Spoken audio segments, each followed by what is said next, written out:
Salmon Veld, Stacy Suniga. I'm here today with a very good friend, special friend of mine, Milo Marquez, who is actually the chair of the Latino Education Coalition here in Colorado, who's been doing some amazing work. Milo, welcome. It's good to see you, buddy. Thank you so much for having me, Stacy. Appreciate it. Absolutely. I love what you do for the state and for this community, and I thought it's really important to kind of get a bird's eye view from you about the effects you've seen with this current administration. There's something going on every day. Every day, I got breaking news probably every hour. Everything is going so whirlwind fast. But just kind of wanted to uh, pick your brain and kind of find out and educate people on what's really happening. So, do you want to tell us what the Latino Education Coalition is? Yeah, so the Latino Education Coalition has been around quite a long time. It's been around probably about 25 years. It did go a little dormant for a while, but we revised it about 4 or 5 years ago, and we're very active in advocating for Latino students, teachers, and issues that are impacting our Latinos in public schools, especially in the Denver metro area, but along the Front Range.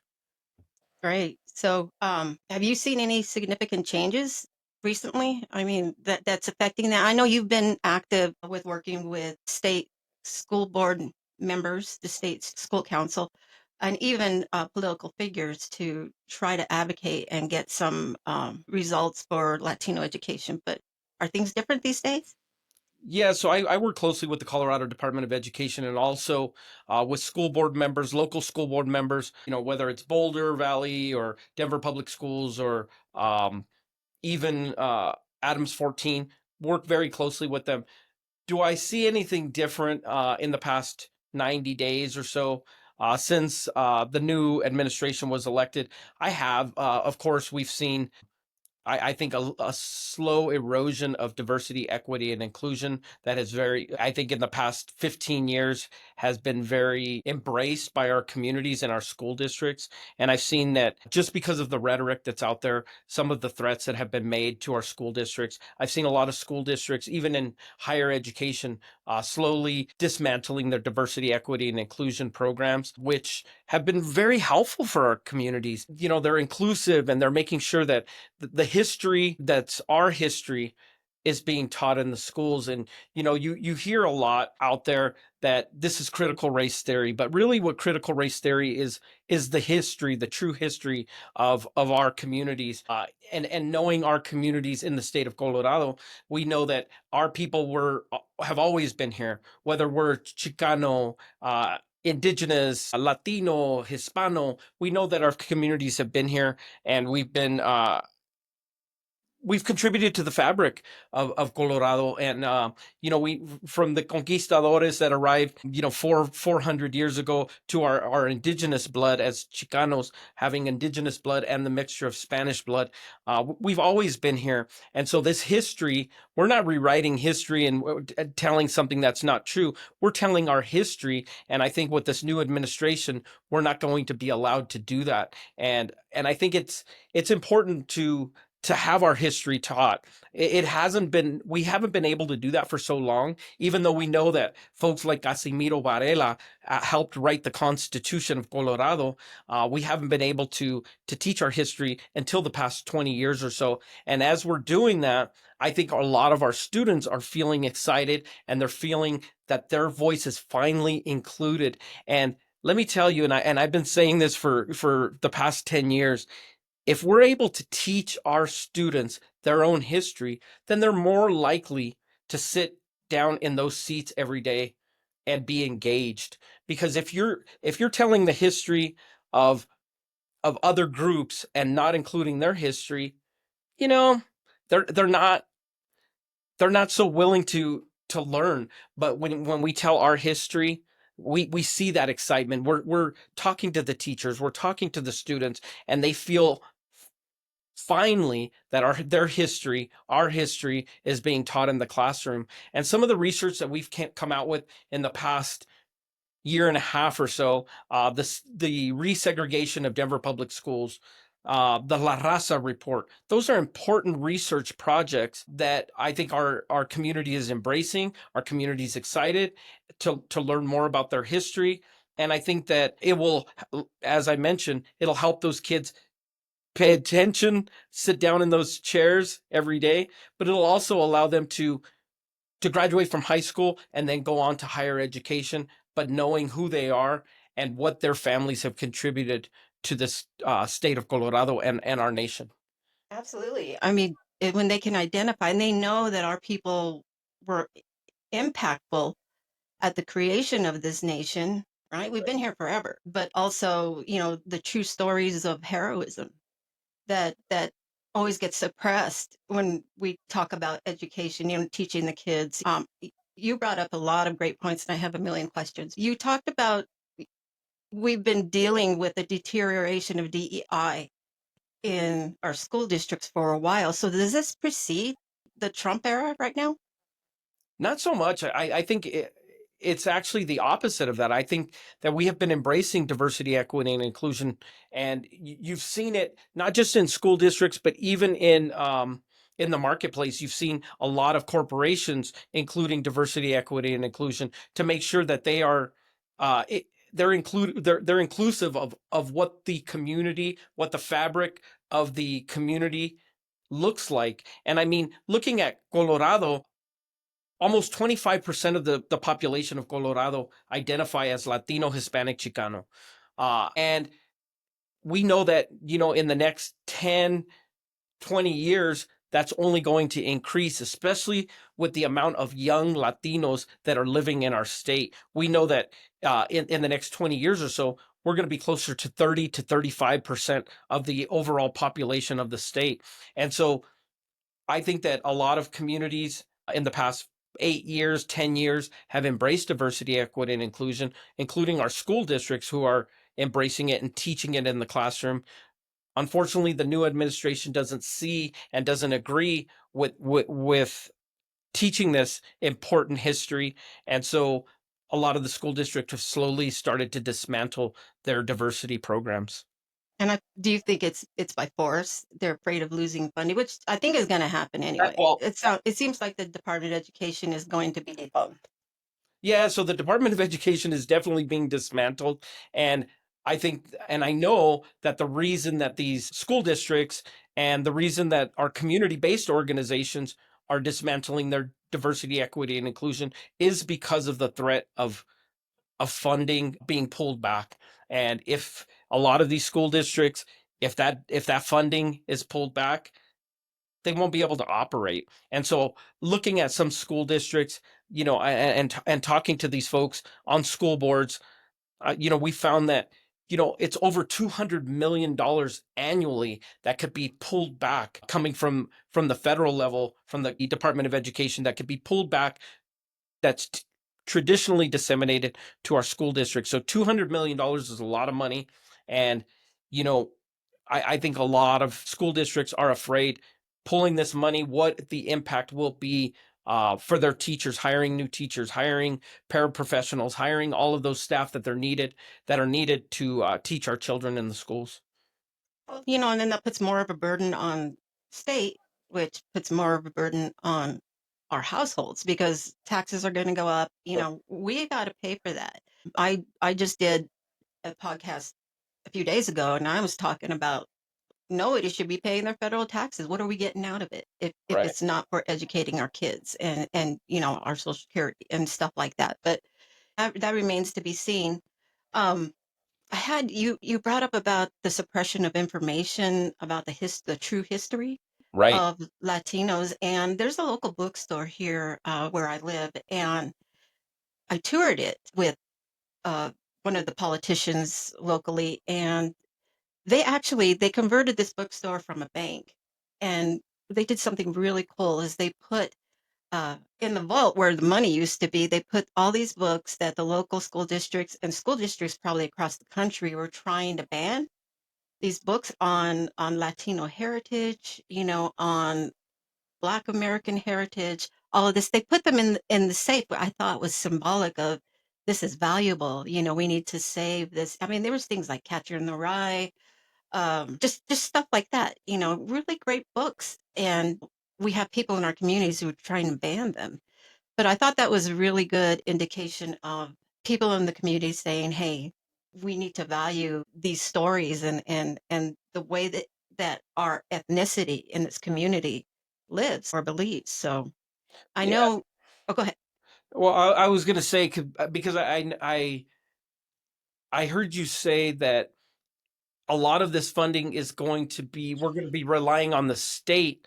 Unfortunately, the state is in a $1.2 billion shortfall right now, and so when we're relying on the state to support this critical funding that's necessary to continue to operate schools, and we're in a $1.2 billion shortfall, it's going to be it's definitely going to be troubling, and it's not going to be easy for our local school districts to continue to operate when the state doesn't have the money, and we know that the federal government isn't going to have the money. I think what we're really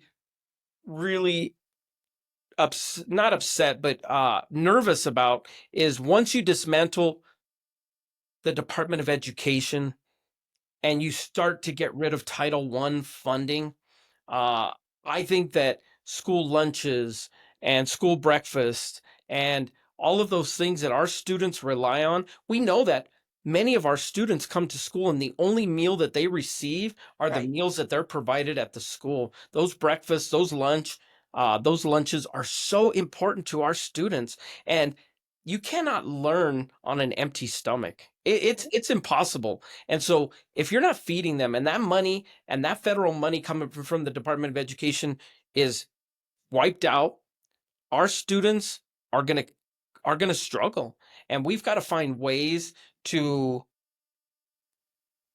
to navigate this situation that we're in, but also and continue to provide the allocation of funds to these school districts so they can continue to do that hard work every day of teaching our students. Right. And you know, even went further than that, didn't just dismantling that program is they disabled the contracts for farmers who were growing food for school districts. So, That's right. I mean, I'm going to double down. Fuck paying federal taxes and let's use that money to pay local farmers to feed our kids. You know, if he's going after all these freezes and these farmers who were providing food for our communities, you know, then it looks like we have to kind of create our own garden, right? Our own farmland. That's right, especially when we're talking about making sure that our the meals that we're providing our students are healthy meals rather than Mhm. going to a vending machine eating those prepackaged foods. We want our kids to eat healthy, but we also know that the healthy food is expensive. And so who's providing that healthy food? Is it our farmers? And when we don't have that funding from the Department of Education, is it going to impact our local farmers as well? I think we a lot of us think that it will. And so how do we continue to navigate that? That's the question. Yeah. You know, well, it has to be a priority of the community. And I think that's why both you and I watched even these races that were going for, you know, the state school board because there's a lot at stake in what that school board can do, right? Right. So one of the things I know we worked together in 2022 to do a candidate forum for here for CD8, Right. and I did one. The Latino Coalition did one last year, Hmm. same thing, to bring those candidates forward so the community of CDA could hear them on Latino issues.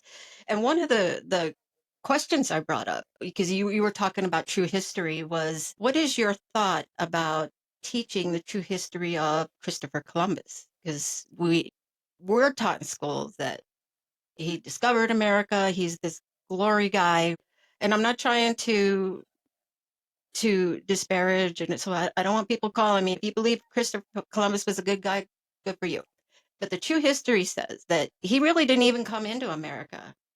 He went into Central America or more Caribbean. southern, yeah, the Caribbean, right? And he met with the Taino Indians who welcomed him, Right. taught them how to grow food, you know, corn, stuff like that. They welcomed him, and then he turned around and raped their women, had these men rape their women, enslave them, and ship them back, to Spain or, wherever he could sell slaves. And that is not really a hero story, but that's the true story. So I asked the school Okay. board, Yeah.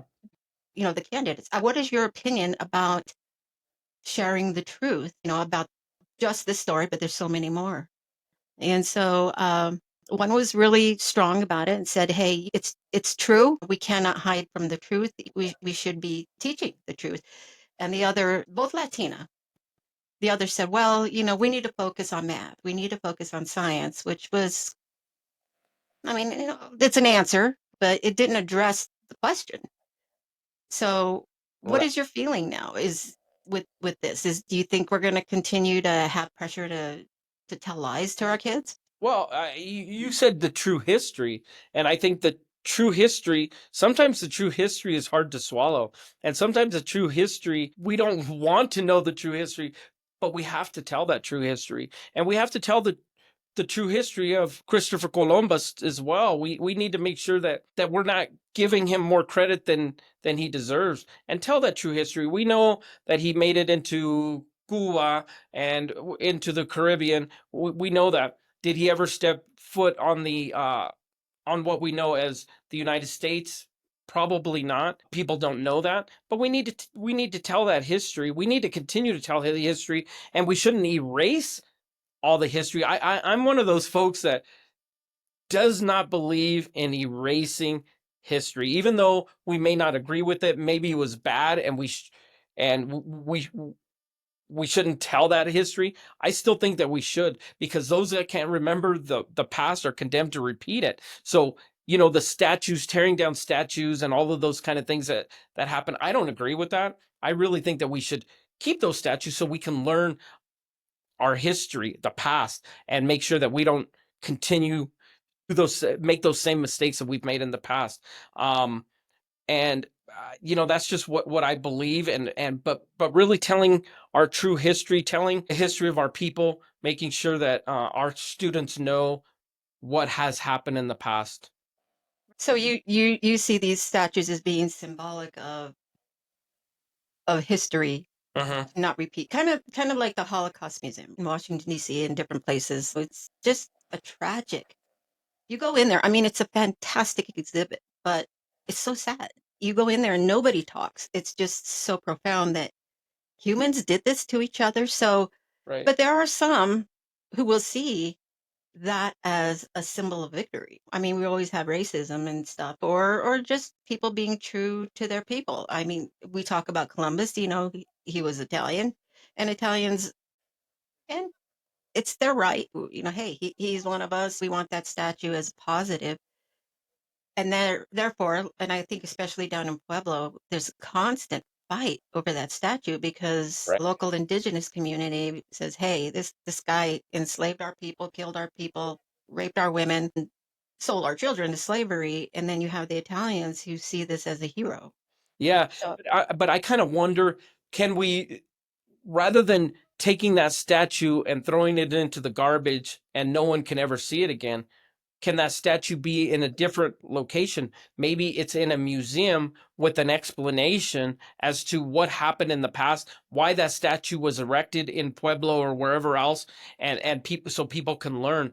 And for the Italian community, there's other folks out there that have done amazing work, and like Mother Cabrini. Mother Cabrini opened these orphanages for these young children, and did amazing things for our community. And so, there's other people that we can celebrate every day that are of Italian origin. And Christopher Columbus probably may not be that person that our community celebrates, but like I said, putting that statue into a museum would be a great place to keep it so that folks can continue to learn.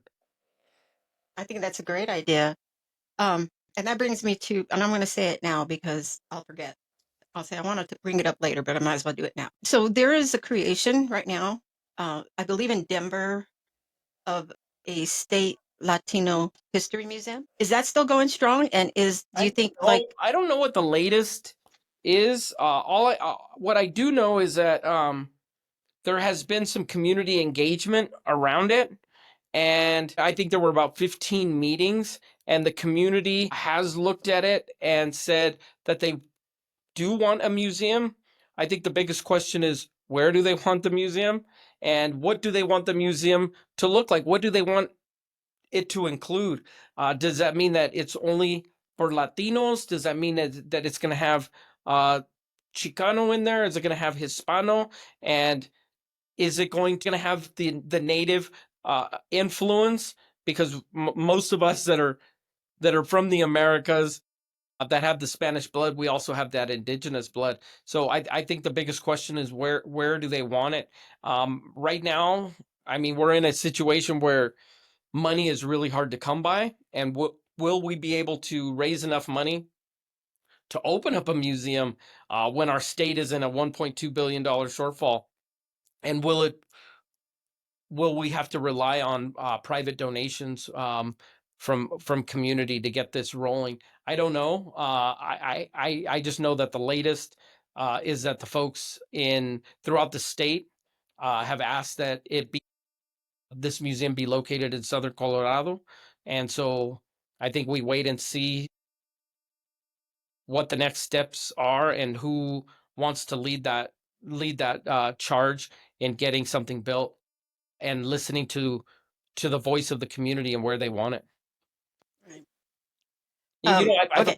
I've heard Pueblo as a location several times. I think a lot of folks want it in Southern Colorado, and Pueblo is the place that they've indicated that they want it, and they've said, it makes sense in Pueblo, knowing that it's on the edge of the Arkansas River and the historic significant before the Treaty of Guadalupe Hidalgo, being Mexico and New Spain, and that being the border. And so a lot of people have indicated that it's the location they want it.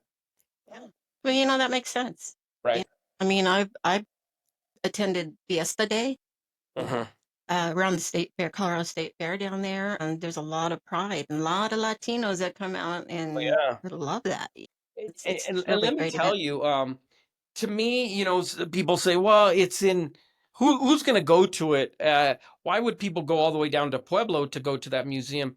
But if you travel around the country, and I think I've told you several times, but I've been on the Civil Rights Trail and different parts of the Civil Rights Trail in the South.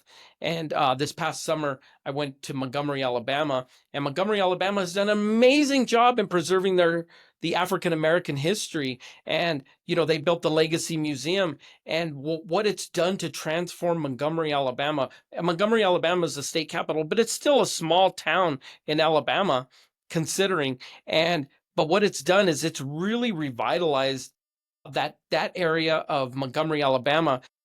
So much so that they're building, I think, 9 new hotels to accommodate all of the people that are traveling to Montgomery that want to visit the Legacy Museum. And the Legacy Museum is amazing. And I would encourage everyone in this country to visit that, especially students, which I saw lots of them visiting the Legacy Museum while I was there. And they're anticipating, I don't want to quote the exact number, but hundreds of thousands of people every year are making the trip to Montgomery to visit that museum. And while I was there, I saw people from all over the world visiting. Wonderful. Yeah. Yeah, that would be a great thing to have in Southern Colorado for Yeah. Latinos. And it could revitalize a community or create an economic boom for a community. If they're building, like Montgomery's building hotels, could you imagine something like that in an area like Pueblo, building hotels, building more transportation, and building more infrastructure to accommodate all of those guests coming in? It could be really great for a downtown Pueblo. Right, and the hundreds of thousands that they get just for the state fair. That's right. Well, I mean, that would be a good resource to educate all those people coming in, That's right. even into the state to say, this is our history and this is Yeah. great. So I think the community needs to continue to have conversations. Community definitely needs to make the decision on what they want, what they'd like to see, how they want their history to be told in a museum like that. And it's never easy with, people from different backgrounds saying, "Hey, I want my history to be told." Whether you're a Manito from New Mexico, or you're a Latino from Venezuela or El Salvador, or from Colombia, you want your history to be told. And so I think it has to be really thought out, and it has to be thought out in a way to make sure that it's inclusive of everyone. Right. Yeah, and I think it's up to the communities because I don't think at this point the federal administration is going to give a damn.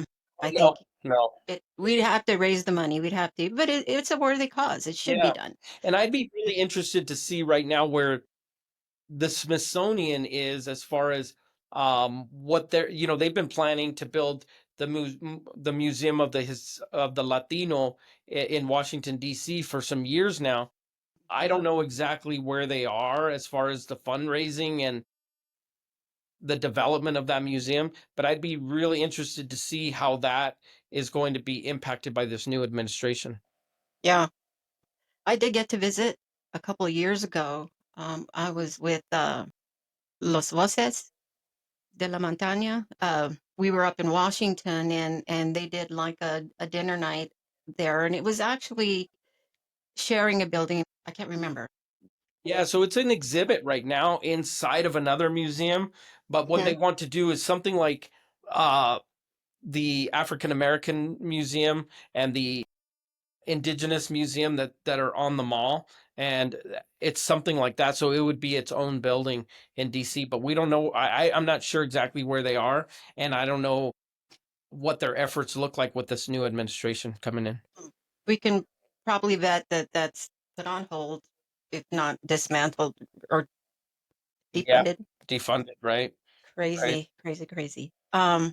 So I just wanted to mention because we're talking about all this dismantling that's happening at the federal level, Yeah. kind of at breakneck speed. But I had read somewhere that even though they dismantle, this McMahon chick and Trump and Musk, they dismantle the Department of Education, that they can't dismantle certain services like Title IX or even the school lunch program, that they don't have the ability to really defund those and stop those. All they can do, so those programs have to exist and they have to maybe be put in under a different department. So Hmm. I'm not sure, pretty sure it was a lawyer podcast that I had heard that. So I'm not sure what their goal is, if that's the truth. I'm sure he'll try to get rid of it, but our court system is basically been working overtime to try to stop him from all of this really, lack of democracy acts that he's doing. But that really can't go away. Do you know anything about that? Have you heard that Yeah, before? what I'm hearing is that the new administration really would like to see the states taking control of the education at their own state level. Unfortunately, there is a lot of federal money that gets disseminated down to the states. So as you dismantle the education system at a federal level, it and put all of the decision making processes and giving those process decision making to the state, I don't think that there's enough money for the states to do it themselves without raising more taxes and those kind of things. So I'm not exactly sure what's going to happen. I don't think anybody really knows. I think we can speculate every day. We are speculating as to what's going to happen next. But we don't know what kind of programs are going to be cut next. We know diversity, equity, and inclusion is, but I think what people are fearful of is things like Pell Grants, which are provided to students to go into higher education, that give them those scholarships that they need to get into colleges. If those are eliminated, we're going to start seeing colleges probably fall apart and fall Mhm. down.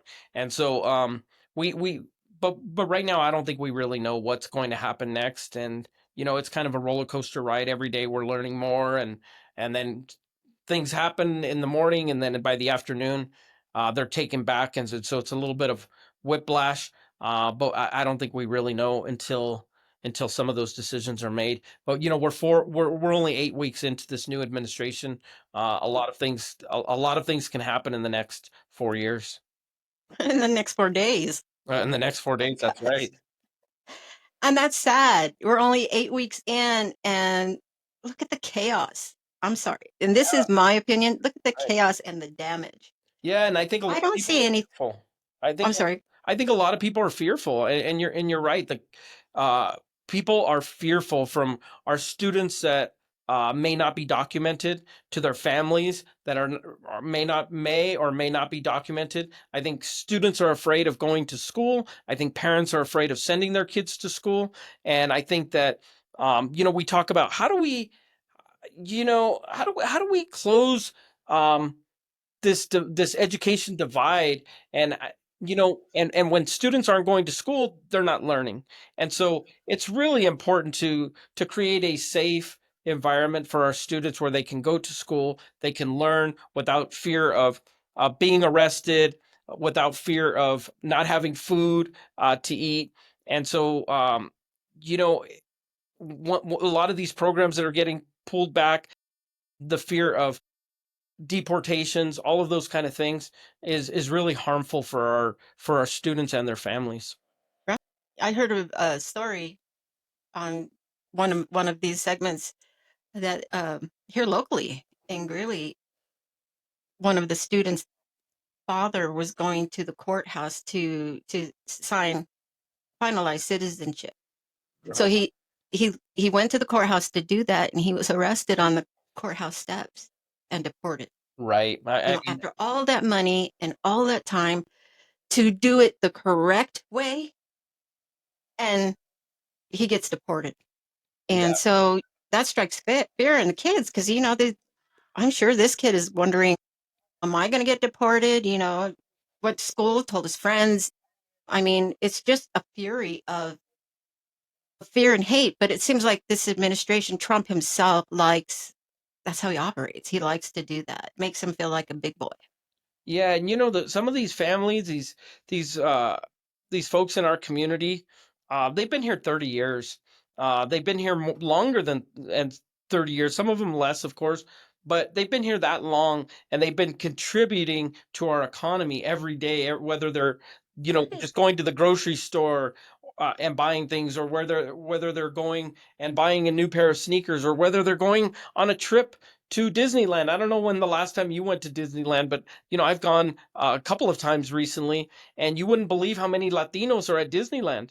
And Mhm. and you wonder how many of those Latinos are contributing to our economy, and they're staying in hotels, they're going to Disneyland, they're buying the food, not even just in the park, but in the surrounding areas, and they're contributing to the economy, and now they're at risk of deportation. Um, they have green. A lot of these folks have green card. They've been going through the process to try to gain that citizenship. I know our current administration, our past administration, have not agreed on a path to citizenship, and I sure wish they had, because a lot of these people are now in limbo. They're in jeopardy of deportation, and there's all this. I hear this all the time, that folks say, well, they're not paying, these undocumented people, they don't pay taxes. Well, that's not true. They do pay taxes. These people do have jobs. These people are getting a paycheck, and they are paying into Social Security, which they'll never ever be able to benefit from because they're undocumented. They are paying into Medicaid, which they don't benefit from. Medicare, I'm sorry, into Medicare, which they won't benefit from because they're undocumented when they retire. They're paying taxes. They're paying taxes. They're paying sales taxes. They're paying all of these taxes, and really they don't really benefit from a lot of it. And people will say, well, they can go to the hospital and they can get care. Well, you know what? I mean, healthcare, everyone should be able to get taken care of. If you're sick, that should be something that our country does to take care of our of the population that live here. We should be taking care of them. But back to my point, these folks are paying taxes, and I saw figures as right before the election of how much taxes they are actually contributing, and it's in the billions and billions of dollars that they're paying Right. in taxes every single year. Yeah, that's true. And the tax, even local taxes, like here in Greeley, there's a food tax to pay for streets, stuff like that. We have several taxes, one to pay for safety, you know, fire and police services, some of those efforts, but they're paying into that, and that circulates in a community hell of a lot faster than the federal taxes that we pay out of our paychecks, Yeah, and I think people will really see as this deportation, especially agricultural communities, which Colorado has a lot, around centric Denver is pretty much agricultural. And I think that impact is going to become realized when the money starts to slow. The money coming in is impacting not only our state, but our towns and cities and stuff. And I gotta just make a recommendation to you. I watched a movie. It was an older movie. I think it was on Tubi the other night, and it was called "The Day Without a Mexican." yeah, Have you seen that? I have. It it was really kind of eye-opening. It's kind of a comedy type thing, but the impacts that all the white people were you know trying to do field work and all of this stuff, and people were just devastated without the workers Right. that just vanished that day. So Yeah, anyway, that's a recommendation. you were talking about Christopher Columbus, and I watched a movie, and it was about Mother Cabrini, and it was really interesting to see this. Although I knew this history, but how poorly the Italians were treated when they came, and we know the Irish were treated very very poorly when they came, and it gets to my point is that we're all immigrants. Most of Right. us, I mean, we're immigrants unless we're 100% indigenous to this continent. And I have something on my desk that says, "Are you against immigration?" And it says, "So were we, yet you remain." And it's Sitting Bull, and he says, You're against immigration? So were we, yet you remain." We're all immigrants to this country, and we treat the next group of immigrants poor poorly, uh and I just don't get it. I don't really understand it, why folks are doing this when they know that their families were treated poorly when they arrived as well. And they say, well, I'm a native to the. No, you're not native unless your family was the traditional inhabitants of this continent.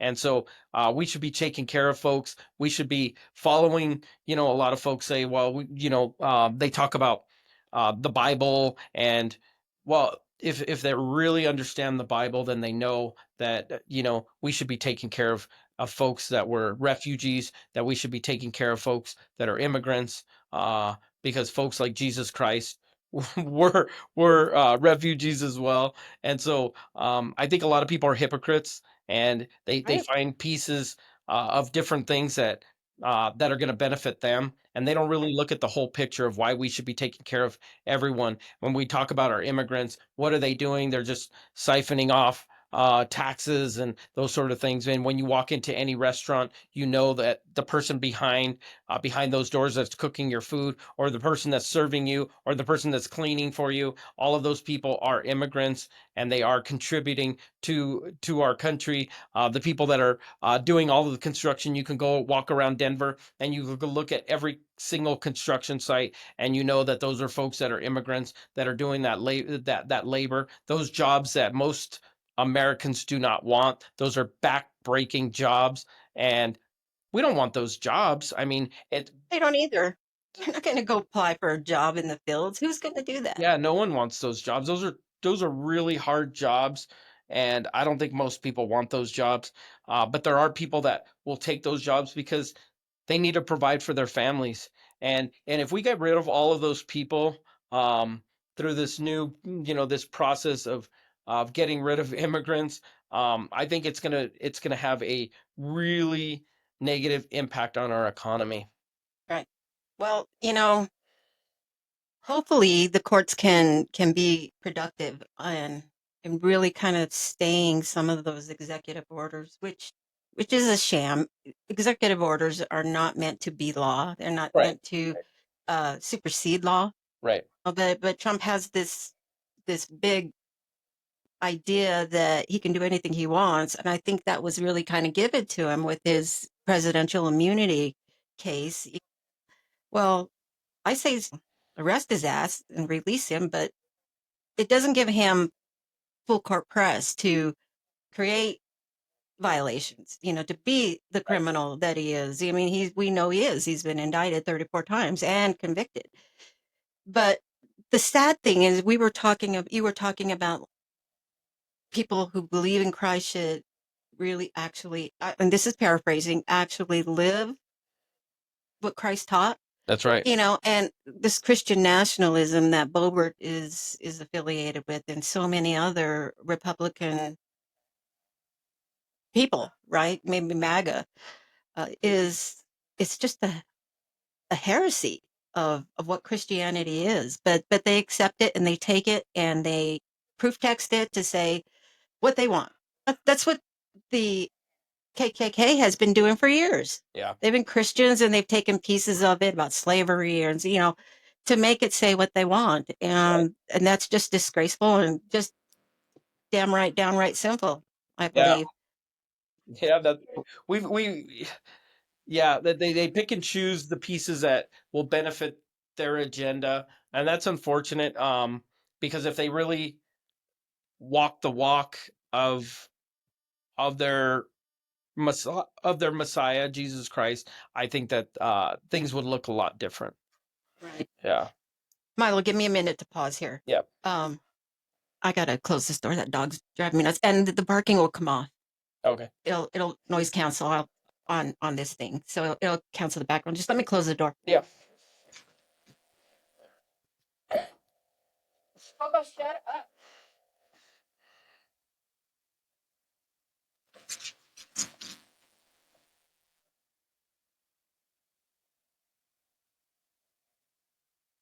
That's the beauty of this program that I subscribe to, is it allows me to do all that. Oh yeah, that's great. That's So great.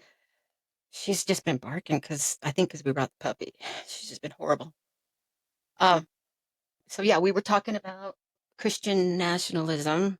I was gonna Uh-huh. go somewhere with that. Oh, Yeah. So I've seen some documentaries about this movement, and I think that they have been able to use their church, the mega churches, to really to get their supporters together and to vote in blocks and really against the the Democrats. I think because most of them I think are on the conservative side and vote Republican. But these are it's very interesting the way they've been able to gather their supporters together and vote in blocks. And I don't think the Democrats until the Democrats can figure out uh, a way to bring their folks together. I think the next couple of elections will be very difficult. right. And I think the Democrats have really failed to read the room of the country. It Yeah. was obvious this last time. I mean, we talked about the hypocrisy of these far right Christians that think it's okay, to put me first. It's okay to exile people that we deem as unwanted. I have some grievances with the Democrats right now, and especially even the Biden administration. There's some things that should have happened. I appreciate what he tried to do for student loans, but that it didn't work out. But there are other things that I thought needed attention. We didn't focus on what was really happening in the economy. We didn't relate to it. Uh, we thought everything was going good, that kind of thing. We needed to get down in the trenches. We needed to get curbside and talk to people before we launched any campaign. And that's just something I think where the Democrats need to be better at, keeping up to date of what's really going on, what our priorities should be. Yeah. See the difference between the Republicans and the Democrats, I think, are that the Republicans are on a mission and they all, no matter if they disagree, they will, in the end, they will agree, and they will all stick together. And I don't think the Democrats quite do that. And there's a lot of different issue whether with the Democrats, whether it's Latino, African Americans, LGBTQ plus IA, abortion, all of these issues. And I don't think the Democrats have figured out how to bring all of those issues together and support them all in one voting block. And we saw it with this past election, where folks in Michigan or some of these states, they didn't agree with the Biden administration, and they decided, I'm going to stay home and I'm not going to vote. And uh, and the Republicans, they said, we believe in what the MAGA movement is doing, and we are going to we're going to come out and we're all going to support it, even though we may be divided on some things. We're going to support it, and I don't think the Democrats do the same thing. And we could talk about what did the Biden administration do wrong, this past administration do wrong, but we also should be looking at what happened. What did that administration inherit? And that was coming out of COVID. And I mean, Right. when you start giving stimulus packages in the trillions of dollars, and everyone receiving paychecks every month, that's what drove up the inflation. And the lack of employees going out to work because they were fearful of how COVID would impact them. And it drove up the minimum wage. It drove up the cost to lure employees back. And so that's what drove up inflation. And I think, for the past few years, our economy has been really trying to battle that inflation.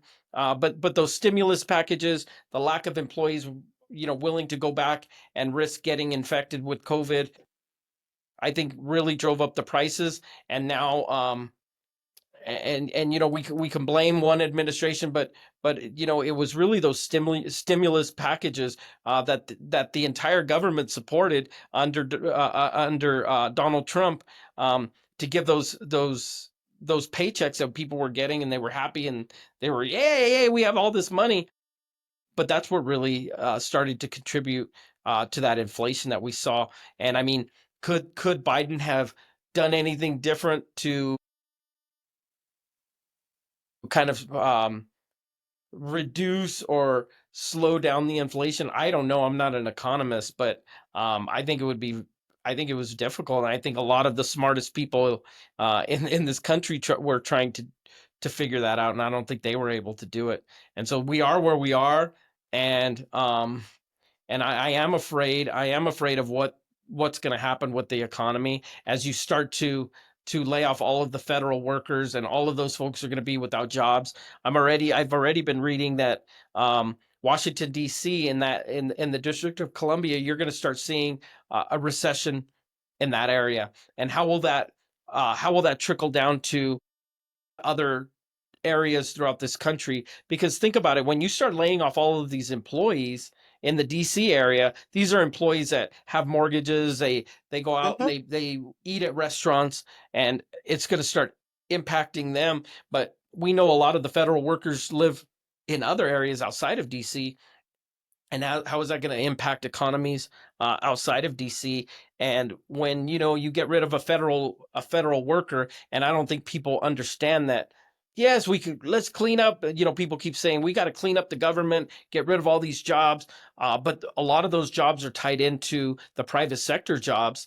And you get rid of one job at the federal level, it's going to impact another job in the private sector in your local community. And then that's when you're going to start seeing some pullback. And when people start tightening their belts, and people start becoming afraid, and saying, well, maybe I'm not going to buy that new refrigerator or that new sofa or Right. that new car, those large purchases, that's when you're going to start heading into a recession. And remember, recessions are really based on consumer confidence. And so if people aren't confident, and they're fearful of their jobs and their next paycheck, they are going to start tightening their belts and stop spending money, and then we will be in a recession.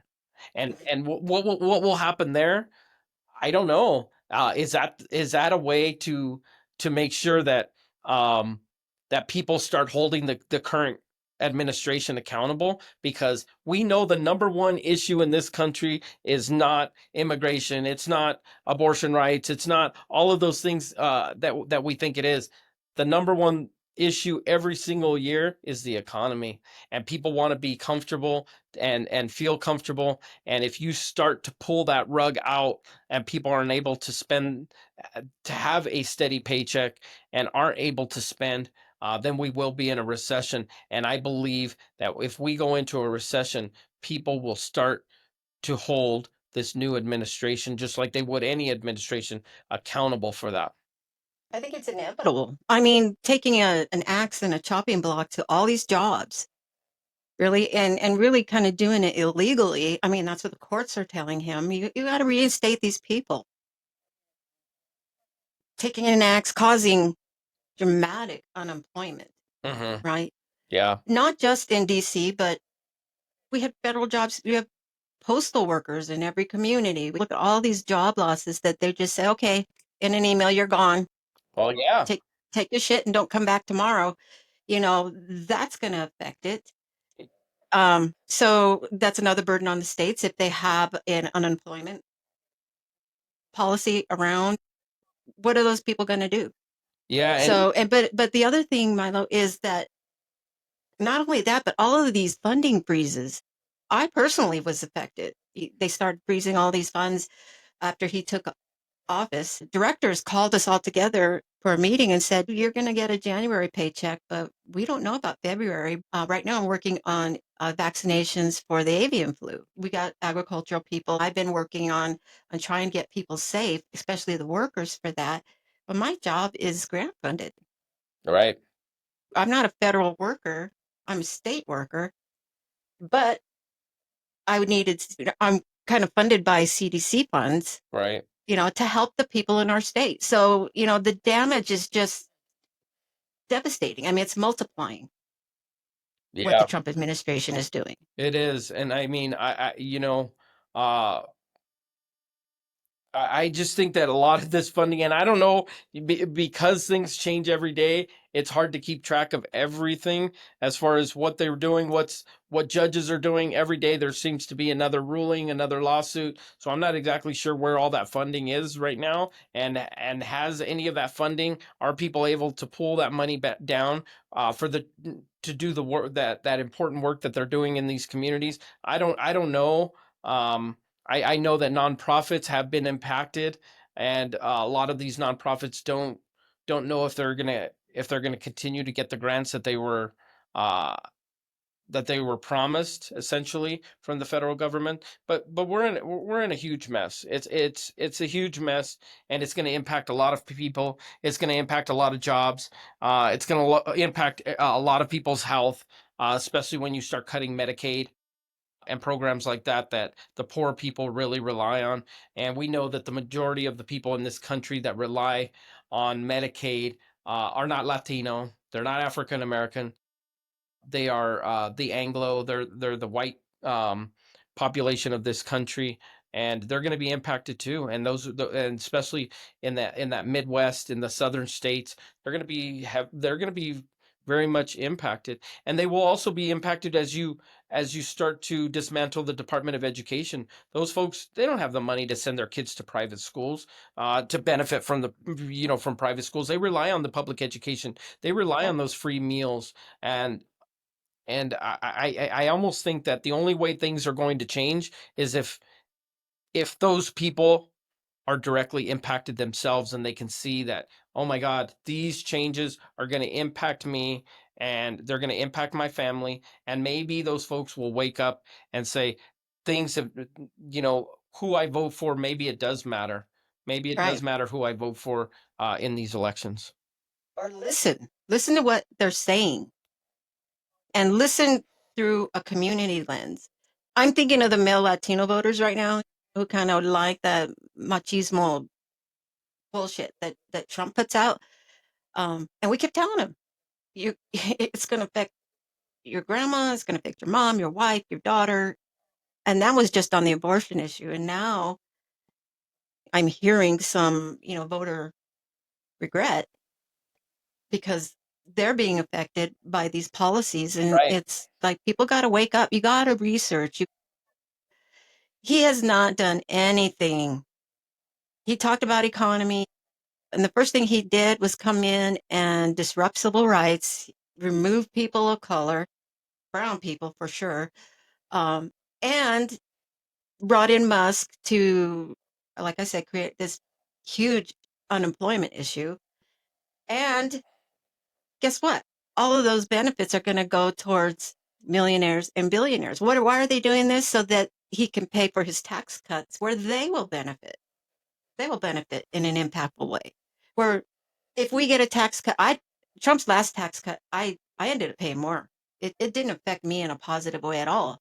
But if people who did thought maybe like $20, $40 a paycheck, and that was we compared to the billionaires who get 100% of their profits, don't have to pay. We all paid more than Walmart and Amazon together. And by the way, this is an Amazon junkie you're talking to right here, and I have been really good at not using Amazon just simply Yeah. because they've got onto the DEI thing, and they're part of that problem.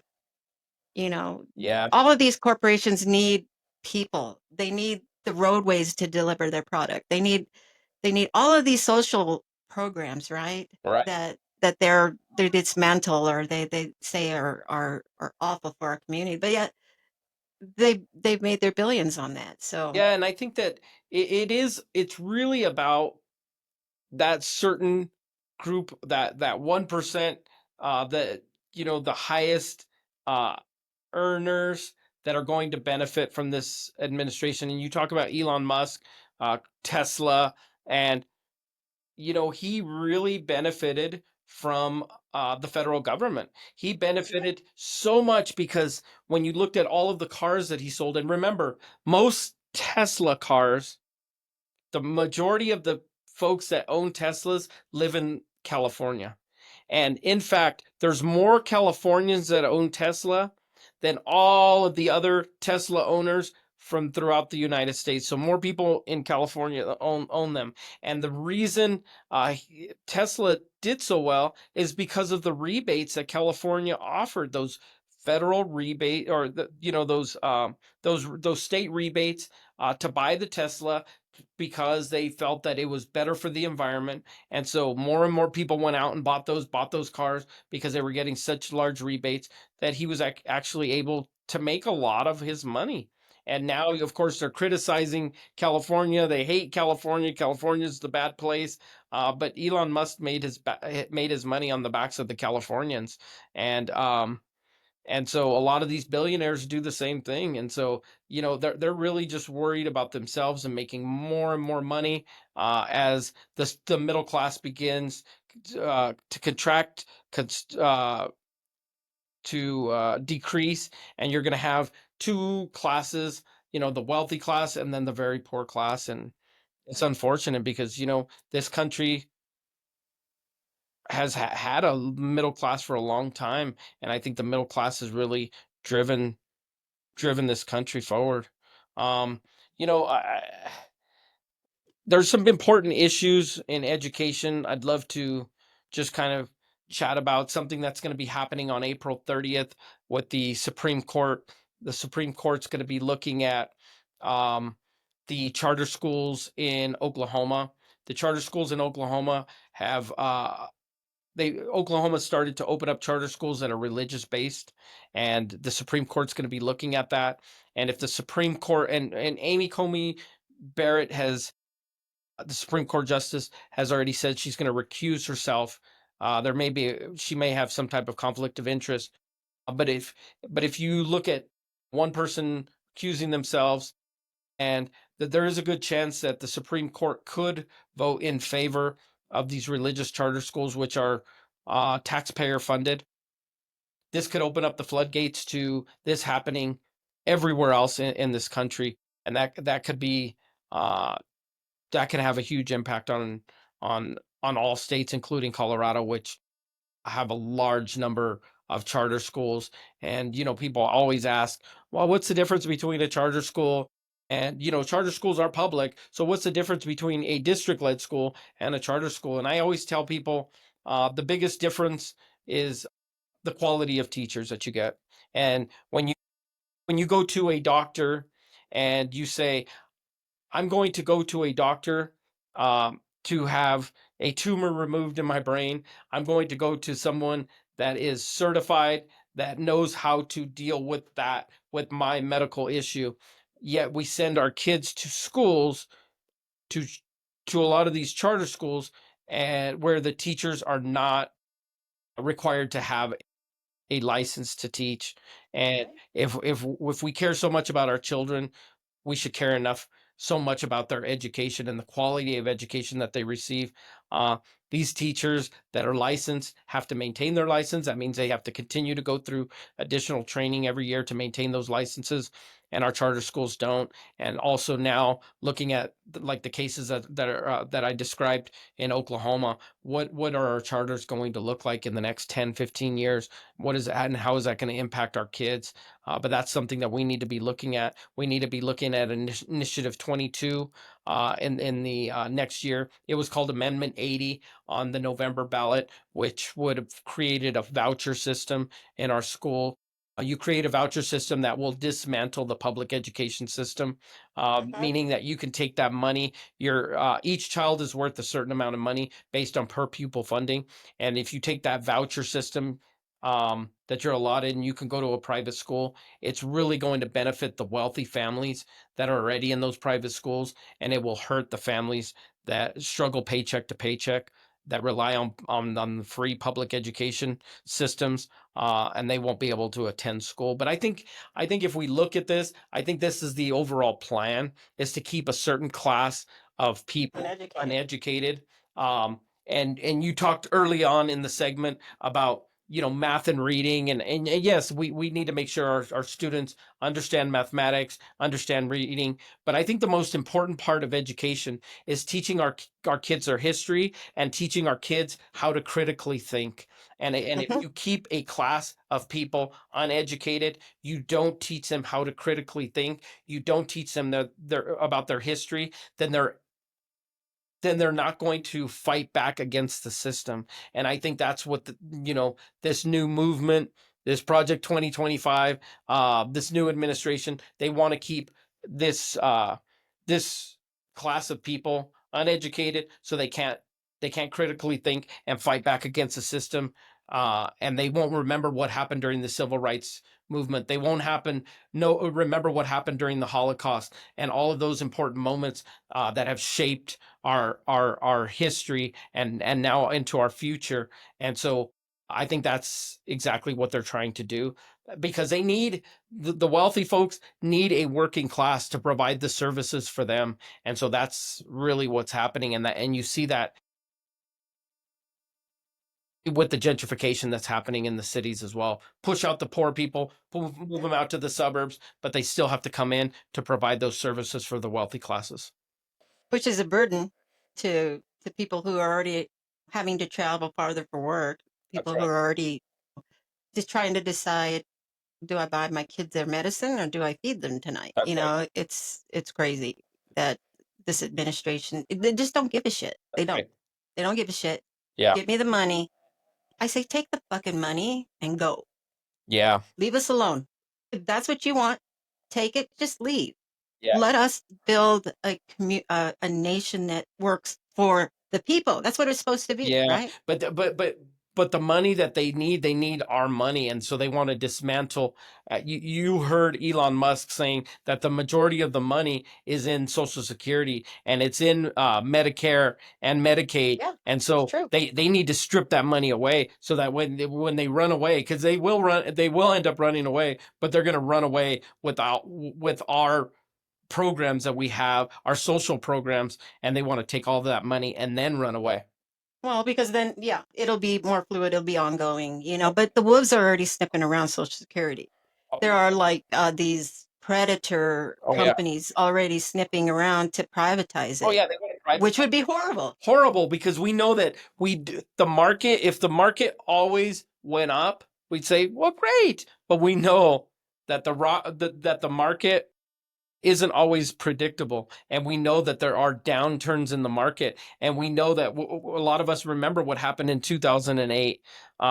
The market could go down dramatically, and then what happens to our these social programs and people. We have so many people in our community, but so many people in this nation that live paycheck to paycheck, and they rely on social security. If you pull that money, that's the only money that they have. You pull that away from them, then what happens? They won't be able to eat. They won't have a roof over their head. They're completely, they've lost it all. Well, looks like we may be headed for a third world country status Uh, on our own. You know, we're being isolationists, and you know, yeah, people, if you voted for Trump and you understand what we're saying and you're feeling it, join us.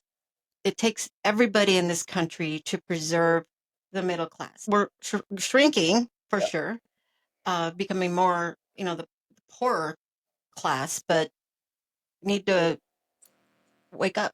yeah, and a lot I of know you don't like to be woke, but yeah, you got to open your eyes, and I people. think a lot of Trump supporters traditionally were union employees, and they still might be union employees. Uh, they just, I think they've been sold a bill of goods that's really not true, and I think that they believe that this administration has said, "Oh, if the immigrants are ruining this country," but we know that it's not true. We know that everybody has been an immigrant at some point, and we know that the immigrants are hard workers and they contribute, and they're not the enemy. And we just need to realize that they're contributing, that we're all benefiting, and you start taking them away, and then we have some serious problems. But this administration has made them to be the bad people. They're gang members. They're, Trump. The Trump administration said, they're the rapists, they're the killers, they're the drug dealers, they're the bad people, the gang members. Um, and that's not true. That's not true. Um, Of course, we can't expect anything coming from that mouth to be true. Yeah, and so I think that I think a lot of these people have supported Trump, supported that administration, and they just need to realize that a lot of the things that they were being told are not true, and really look at how they're going to be impacted by all of these changes, and are they going to be better off in 4 years than they were 4 years ago? Mm. It doesn't look likely. Yeah. It really doesn't. I mean, on all fronts. But hopefully, we'll have strength in our judicial system. And we actually had a win today with Judge Boasberg, who ordered the plane of deportees to be returned, and then it wasn't. So he had a hearing today to ask, why the hell did you not follow my orders? And Trump's lawyers didn't have any information. So Hmm. he has ordered that they provide a sworn affidavit with a chronological order of what happened. So that was a win. I It mean, is a this judge is win. pissed. It is a win until the administration. Right now, they're skirting. They're skirting everything. They're walking along the line. And at what point do they just cross the line and say, "I'm not going to listen to anything that a judge orders"? And Start what arresting their makes, asses. but unfortunately, who arrests them? Because this administration controls the Justice Department. They control the FBI, and so really all of the power has been consolidated to the executive branch, and so the judicial branch doesn't really have any any power. They don't have a police force. And then you look at the legislative branch; they hold the purse strings. They're the ones that allocate money, but the executive branch has consolidated power. Now, if the moment they decide to walk over that line and not follow judges' orders, then what people are saying is we're in a constitutional crisis. But what I think is that once they do that, then we've lost our democracy. We've lost what we Yeah. what everybody has been fighting to preserve for the last 250 years. So many people in the military services gave their lives to preserve that, That's right. and we've got this orange guy just trampling over it, taking what he can, and it all it is, if you look at it, you mentioned it before, but it's just the playbook out of Mein Kampf. These people are responsible for your troubles, these people. And then pretty soon you become these people. So we really need Americans to be American and protect the Constitution because the alternative is horrible. We do not want an autocracy. We don't want one person making demands. I think we went through that in mid-century status when the kings were ordering peasants to pay taxes and raising that. And he had the wealth of the world. So yeah, everybody, we need to work together. Yeah, and I mean, you talked about we've been fighting in all of these wars, and I think about my family who, I have uh, ancestors who fought in the Civil War out of New Mexico territory. World War One, uncles who fought in World War One, uncle's grandfather fought in World War Two, great grandfather fought in World War One. Korea, uncles and fought in Korea, Vietnam, uncles that fought in Vietnam, Desert Storm, cousins that fought in Desert Storm, cousins that have been fighting more recently in the military. So my family is long. I didn't serve myself, but my family has been serving this country since the Civil War, and every single war that you can think of, they have served. And what did they did it for our freedom. They did it for our country and for our democracy. And unfortunately, our democracy is slowly being dismantled. And those folks that wear those shirts that say freedom with the American flag and the bald eagle on it, I don't think that they are really seeing what's happening. And they have blinders on, and hopefully they can take those blinders off and realize that everything that they believe they stand for is being dismantled. Yeah, truly, truly it is, and hopefully we can stop, before it's too late. But we just gotta hope and pray and keep doing these things, keep getting that information out there That's right. because news outlets are being suppressed right now, and they're being quieted. But we the people still, as far as I know, have freedom of speech for now. But we need to use that voice That's right. as much as we Yeah, can. that's right. I agree. Well, thank you, Milo. It's been a great talk. Appreciate you coming on and sharing all of your knowledge and really kind of keeping us up to date on what's going on with our education system, not only nationally but locally. And I appreciate the work you do, my brother. Thank you so much, and love to share more as things transpire and as we move forward and we see more changes. Love to come on and chat with you again. Yeah, let's do it. I'd love that. Your wealth of knowledge and I think our community is better for listening to you. Great. Thanks so So much. Appreciate you. thank you. Okay. Bye bye.